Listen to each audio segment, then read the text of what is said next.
Assalamualaikum warahmatullahi wabarakatuh. Perkenalkan, nama saya Ferry Al-Haq, NIM 231012057. Baik, pada kesempatan kali ini saya akan membahas materi tentang ketentuan makanan atau minuman halal dan haram. Tahukah kalian apa definisi dari kata halal itu? Jadi, definisi dari kata halal itu yaitu yang diperbolehkan. Jadi, makanan halal adalah makanan yang diperbolehkan oleh syariat Islam untuk dikonsumsi, kecuali ada nas Al-Quran atau hadis yang mengharamkannya. Dengan kata lain bahwa semua makanan baik berupa tumbuh-tumbuhan, buah-buahan, binatang, dan lain-lain pada dasarnya adalah halal dan baik. Sampai ada dalil yang menyebutkan bahwa makanan tersebut haram hukumnya untuk dimakan. Makanan dan minuman harus halal. Halalnya suatu makanan atau minuman harus meliputi 3 hal, yaitu yang pertama, halal karena zatnya makanan atau minuman itu sendiri. Jadi maksudnya adalah makanan tersebut pada dasarnya adalah halal, tidak mengandung unsur-unsur yang diharamkan dalam syariat. Kemudian yang kedua, halal cara mendapatkannya. Maksudnya adalah sesuatu yang halal itu harus diperoleh dengan cara yang halal pula. Makanan atau minuman halal, tetapi cara mendapatkannya tidak sesuai dengan hukum syariat, maka menjadi haramlah makanan atau minuman tersebut, seperti apa yang diperoleh dengan cara mencuri, merampok, menipu, dan lain sebagainya. Kemudian yang ketiga, halal karena proses atau cara pengolahannya. Artinya, selain cara memperolehnya harus dengan cara yang halal, maka cara atau proses pengolahannya juga harus benar. Hewan seperti kambing, ayam, sapi, jika disembelih dengan cara yang tidak sesuai dengan hukum Islam, maka dagingnya menjadi haram. Atau makanan atau minuman yang proses pengolahannya dicampur dengan bahan haram seperti lemak babi, maka makanan atau minuman tersebut menjadi haram. Allah Subhanahu wa Ta'ala berfirman, "Ya ayyuhan nasu kulu mimma fil ardi halalan thayyiban wa la tattabi'u khutuwatis syaitan innahu lakum aduwwum mubin." Yang artinya, hai sekalian manusia, makanlah yang halal lagi baik dari apa yang terdapat di bumi, dan janganlah kamu mengikuti langkah-langkah setan, karena sesungguhnya setan itu adalah musuh yang nyata bagimu. Quran Surah Al-Baqarah ayat 168.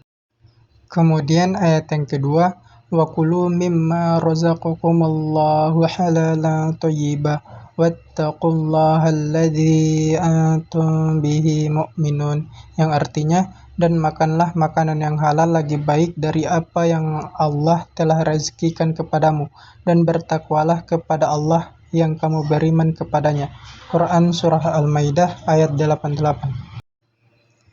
Berdasarkan kedua ayat tersebut, jelaslah bahwa makanan dan minuman yang dikonsumsi oleh seorang muslim hendaknya memenuhi 2 syarat, yaitu yang pertama halal, artinya diperbolehkan untuk dikonsumsi dan tidak dilarang oleh hukum syara. Kemudian yang kedua baik, yaitu thayyib, artinya makanan atau minuman itu sehat, bergizi, mengandung nutrisi, dan bermanfaat untuk kesehatan. Kemudian kita masuk di manfaat makanan dan minuman yang halal. Yang pertama, mendapat ridho dari Allah Subhanahu wa Ta'ala.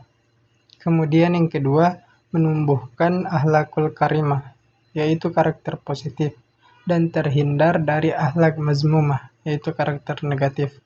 Kemudian yang ketiga, menjadi sumber tenaga. Kemudian yang keempat, menjaga akal dan hati seseorang. 5. Terjaga kesehatannya, karena setiap makanan dan minuman yang telah dikonsumsi itu bergizi dan baik untuk kesehatan tubuh. Kemudian, rezeki yang diperolehnya membawa barokah dunia akhirat, serta mendapat perlindungan dari Allah Subhanahu wa Ta'ala. Dan yang terakhir, membawa ketenangan hidup dalam kegiatan sehari-hari. Dan itu tercermin kepribadian yang jujur dalam hidupnya. Kemudian materi selanjutnya yaitu definisi dari kata haram. Definisi haram yaitu yang dilarang oleh Allah Subhanahu wa Ta'ala atau yang tidak diperbolehkan oleh Allah Subhanahu wa Ta'ala.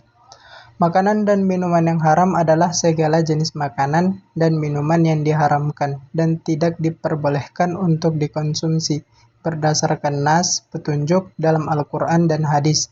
Apabila tidak ada petunjuk yang melarang, maka makanan tersebut dianggap halal. Kemudian ada jenis dari makanan atau minuman yang haram. Yang pertama yaitu haram lizatihi, yaitu haram karena zatnya sendiri. Artinya, Allah sudah melarang benda itu karena memang bendanya kotor, najis, berbahaya, atau mudarat. Tidak peduli cara mendapatkannya dengan cara yang halal, cara masaknya bersih, atau harganya mahal, tetap akan menjadi haram. Dan yang kedua, haram ligairihi, yaitu haram karena faktor dari luar.